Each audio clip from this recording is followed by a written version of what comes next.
Welcome to another episode of the Uncensored Truth Podcast. I'm your brother, Old Guy, from Hip Hop News Uncensored. And sitting across from me is my co-host. What it do? What's good? It's your brother Sam Ant, Viral Hip Hop News. We are in the building. It is a Thursday. Another episode of the Uncensored Truth Podcast, episode 121. Yeah. Oh God, what's good, my brother? I'm happy, man. I'm excited to be in the building once again. I hate when we take days off, but we here and we got quite a lineup for the people today. So I just want to say peace to everybody who especially listening on iTunes, Spotify, Google Play. We do appreciate, you taking the time out to listen to the podcast at this time. We know, Old Guy, man, we've been talking, bro, and a lot of people may be happy about this, but it might be a lot of people scared to death about what I'm about to say. But we've been talking about not taking any days off. We've been talking about working even harder. A lot of people have been giving us credit.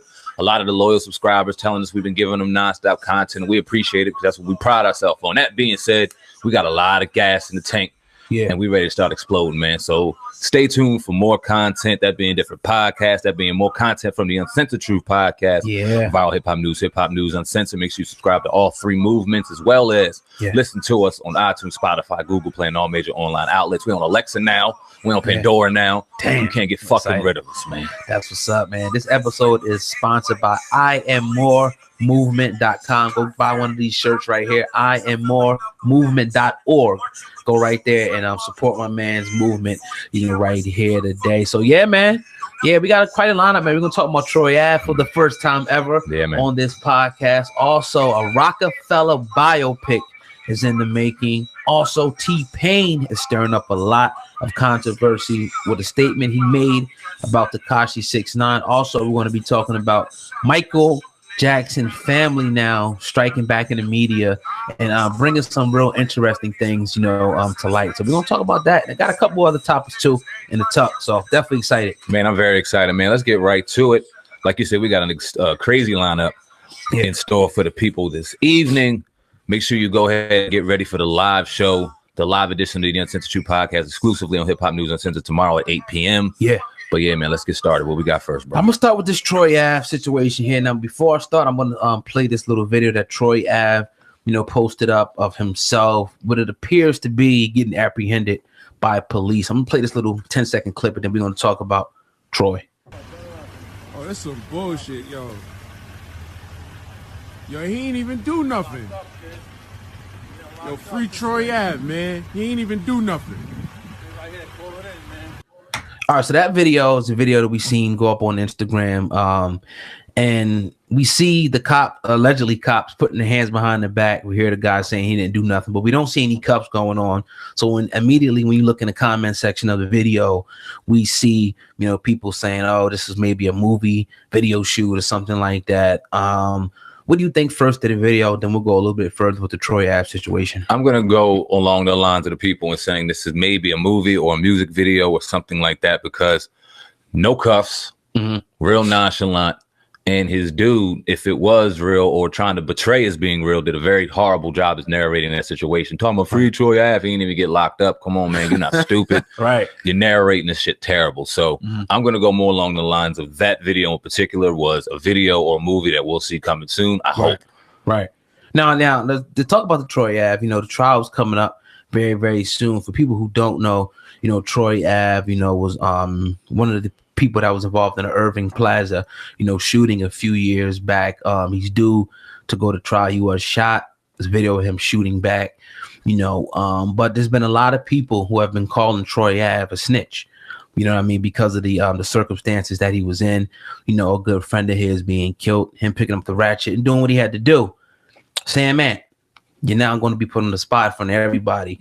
From what you know about the Troy Ave situation, what you gleaned, what we watched over the pre-production, is it safe to call Troy Ave a snitch?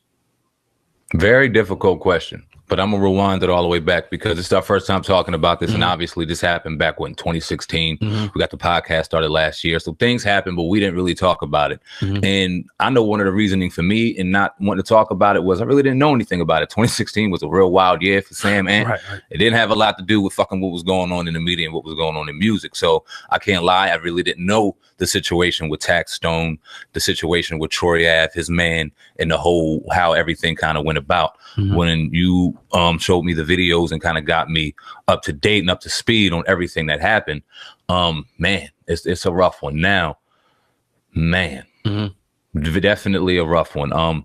You can't paint the picture. Let's paint the picture. You know, this is a friend of his. You know, they're at the club. You know, this is all alleged from what we're gleaming from the media and whatnot. Your friend gets shot or whatever. You know, he's killed and whatnot. You pick up the gun allegedly. You know, according to his music, he said they got into a scuffle. We take the gun from him. They start running or whatever. Now it's time to testify and say, okay, who shot this person? You're pointing. Now you have to go in and sit on the stand and say, look, this was so and so did. Now we all know that Troy Ave is a street dude. You know what I mean? So under the street law, under the street code, you know, would it be considered snitching is the first question. But a lot of people are already calling him a snitch. You know, he put out the song, which we're going to review eventually. We listened to it, you know, earlier, called The Streets is a Myth. Real good song. I like the message in it. But we were saying in the pre-production, like, is he just doing it now because he's now the one that has to give the information? Is he just doing that now because he was in the streets? He allegedly followed his code, but now, the streets is a myth because you got money, and now you gotta, what they say, snitch now on somebody else. So right. What do you think about that? Well, I mean, when I think about the situation he's about to be in, and I say it's difficult, I think of it in the mindset of, damn, his friend got murdered. He's seen what happened, right?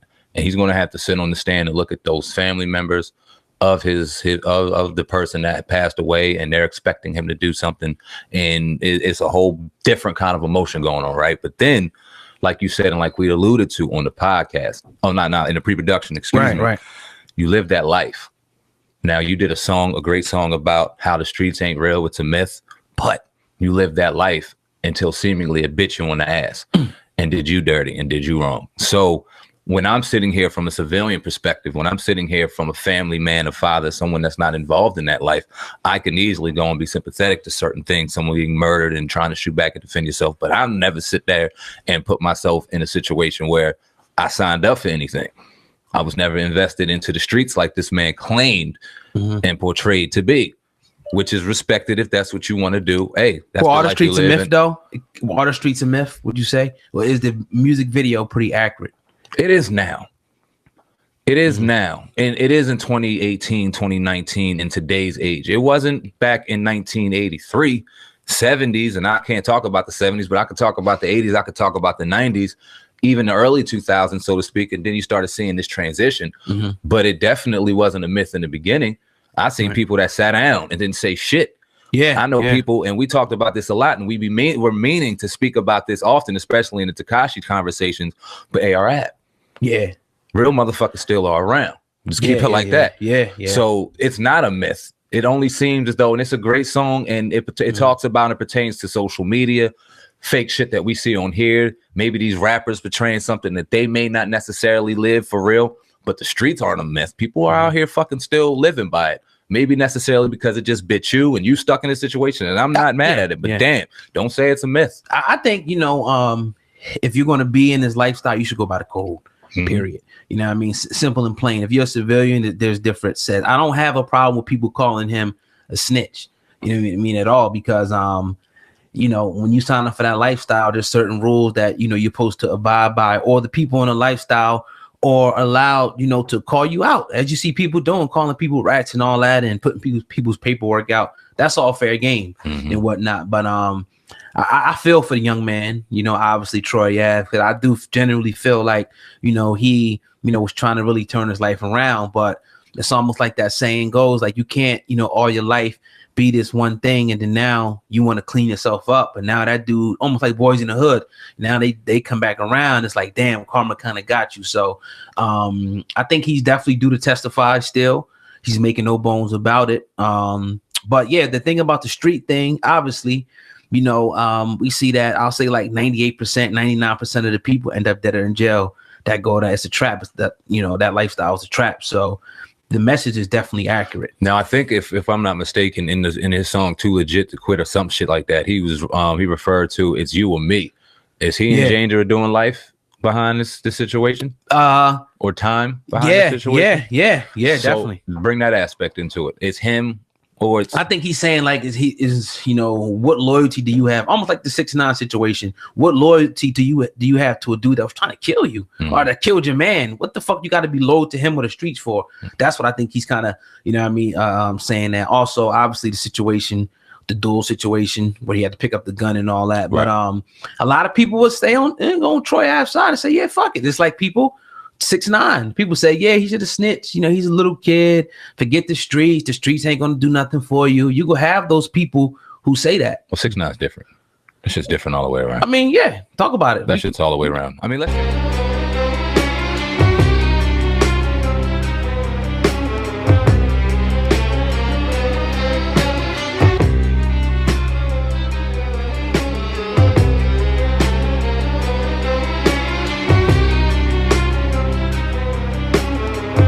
into the Uncensored Truth podcast with your brother Old God and Sandman. If you're listening on YouTube, as always, go ahead and hit that like button and make sure that you share this video. Also, I cannot forget our listeners on iTunes, Spotify, Google Play, or wherever else you're listening. We do appreciate every second that you listen to our podcast. So I'm going to move to this next story. If you didn't hear, a Rockefeller biopic seems to be in the making. This is according to co-founder Kareem Biggs Burke. Now, Kareem Biggs Burke sat down with Revolt TV and he was asked about the Rockefeller biopic. And he said, yeah, I'm working on it. He said, it'll probably be separate stories of Jay, Damon Dash, and myself, showing us as kids and what we went through, the pains and the hardships, the extenuating circumstances, such as me living in a shelter. Some people really don't know about me being evicted, staying on people's floors. Also, Jay, when he lost his father, and Damon Dash losing his mother at the age of 14 years old. So right now, this looks like it's going to be, something that's going to happen. And we talked about this a few times, that we would love to see this happen. And Sandman, what are your initial thoughts about Kareem Biggs Burke talking about doing a Rockefeller biopic? I'm excited, but let me just start off by saying I've never really been a fan of biopics. I haven't. I didn't look at the New Edition biopic. I didn't look at any of the Bobby Brown biopic. For some reason, biopics really just I guess it's the people who do them. Like, I wasn't really interested in BET or VH1 or Lifetime, the biopics, none of them. This going on and Kareem Biggs Burke having his hand on it, knowing how genuine and authentic it's going to be, this almost reminds me of NWA. And when that came out, and I hope it gets as much steam as the NWA did, and I hope it hits theaters. Like, I would love for it to go that big, because when you look at the impact that Rockefeller made, I mean, shit, it was kind of how we were introduced to CEOs at first at a young age, outside of our core people, our grandparents and things like that, because they had the swag, they had the bravado, they had everything that we were looking at as a kid, like, damn, that's cool. But then they owned it, and then they preached it, and it was like, oh shit. So we did, to a lesser degree, idolize them growing up and looking at them in The Rock. I think we could both attest to that. So to look at how it went, look at how it went down, and then look at how their different roads and their different paths took them.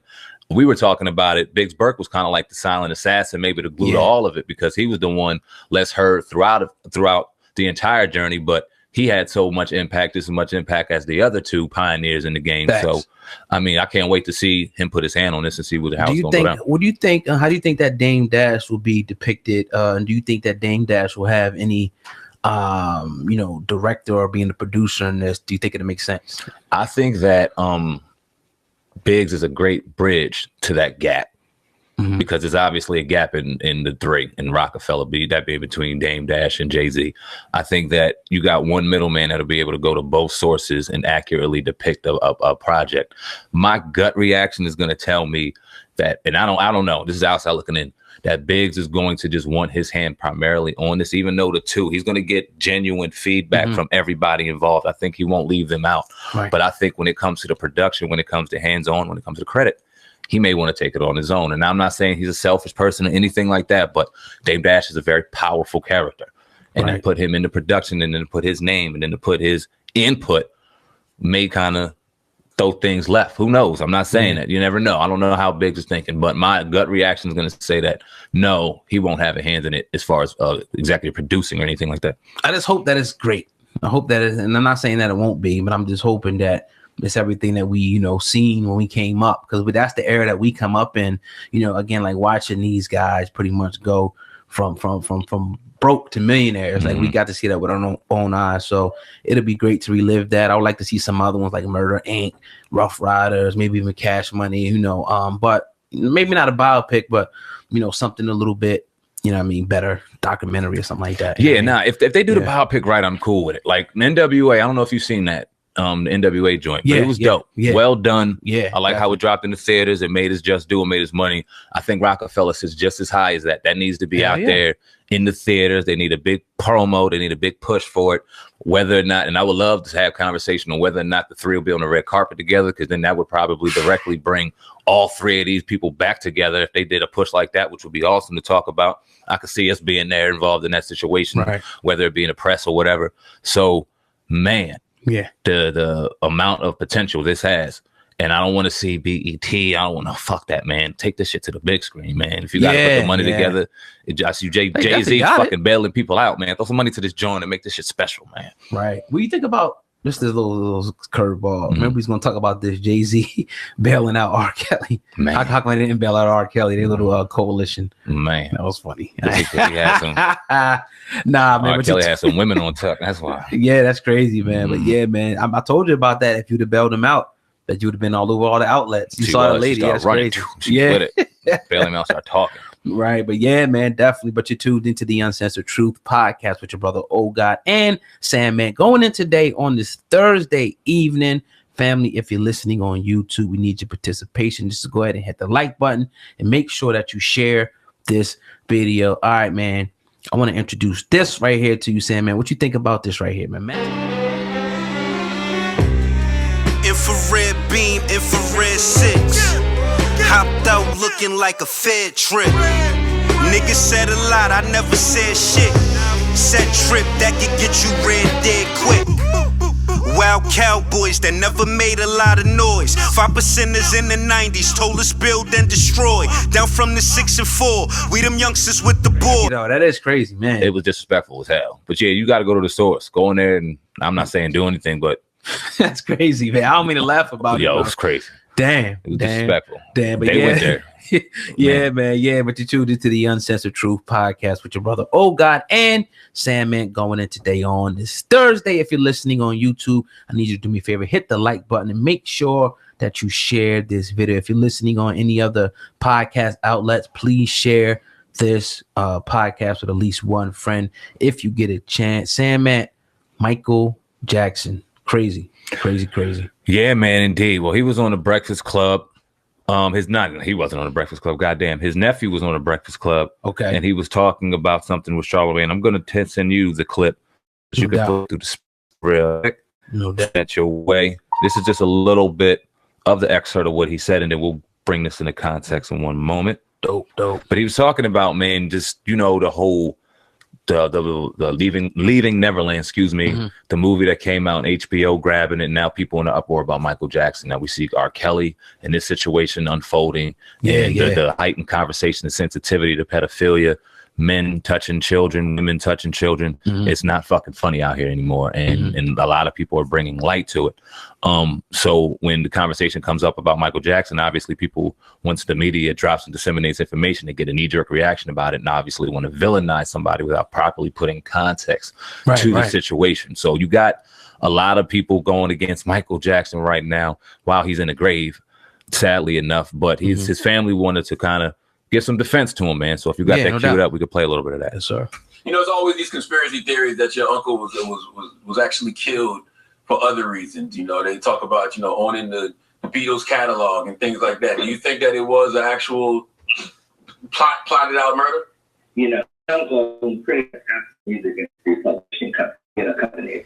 I mean, we're talking everything from the James Bond thing to, I mean, he was getting paid, and you know, he became too powerful. I didn't realize that. I knew he owned the Beatles catalog. I didn't know he owned the James Bond thing. What else? He pretty much owned anything that, you know, Babyface's catalog, anything that Sony writers, you know, Oasis, anything that people. Yeah, I mean, he had a deal where he owned half of Sony Music's catalog. Half of Sony's catalog? That's crazy. What? Why would they give that to Michael? Because they wanted the Beatles that bad. anyone that was close to him would tell you they want to kill me for my catalog. Wow. He would say that all the time. They're trying to kill me for my catalog. Interesting statements, coming from the estate, of Michael Jackson. I think I've heard, this a lot in the past about this, that being true, that he owned a large portion of the catalog and they wanted to come after him, because of that. Yeah, crazy, man. That's crazy. Now, this video out of Michael Jackson, and it was early, kind of right before everything started going down and his death came about, when he was on stage and he was talking about Mariah and certain people and how evil a lot of people are in the music industry and how Sony was evil. And he was going in, but he was flexing on him. It was very arrogant, cocky Michael Jackson for a lot of people, because we see a lot of the media and how they like to portray him. But this man, barring the Villa Lago and all the weird shit he might have did, people don't realize during that Pepsi commercial back in the day, he got half his head burned off and he was dealing with a lot of issues, pain, issues from that. And then on top of the Villa Lago and all these issues, and we all know, but he was very pro-black and he would speak on it. No matter his wild issues, no matter who he was, no matter what, he was very about his people. And he was unmistakably, undeniably proud about that. And that's not something that you often see in the media. But when you start diving into the library and the interviews and you hear from the horse's mouth directly, Michael Jackson's, man, it shows a whole different perspective from him. So when you ask the question and you kind of compare this to R. Kelly, and as opposed to Michael Jackson, and how can you bar and destroy R. Kelly, but not bar and destroy Michael Jackson? Well, first off, a lot of the FBI was looking at Michael Jackson for 10 years. That was also said in this interview. 10 years. They were looking at him. If they had any substantial evidence that this dude did anything, DNA, any kind of videotape, any kind of anything, they would have been on his ass. He'd have been in jail. He was sitting in court, sitting in between lawsuits and things throughout his life.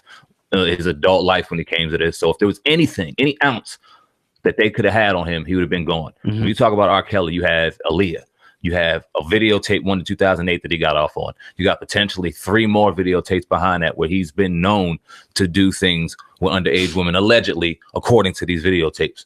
There's substantial evidence out here against R. Kelly. And then I asked myself this, and I talked about it initially when we had R. Kelly, and I'm not to be long-winded, but he was talking about, what does R. Kelly have to lose? If there was something against R. Kelly, if there was something out to get at him, what does he have to lose? Well, he doesn't own I Believe I Can Fly. He doesn't own half of his content. He doesn't own any of his library. We talked about it on the podcast before. So it really makes no sense for them to go ahead and take him down for what? They got everything from him. Michael Jackson's a different story. Yeah, man. A lot of great points, there. When you become too powerful, and a lot of people think, oh, this is conspiracy. It seems like when you're black and you become too powerful, they want to take you out of power and destroy you. So now when you see, and as you're talking, I'm looking up, Michael Jackson. I see an article, that pops up, pretty much from BBC News, and it's from the 2 individuals that are coming and accusing Michael Jackson, which is documentaries pretty much about leaving Netherlands, Wade Robeson and James Safechuck. And the headline reads, Michael Jackson abused us hundreds of times. And it's an article that pretty much follows up, where they're putting out information, pretty much about, Michael Jackson. He says Jackson had groomed him to believe they loved each other.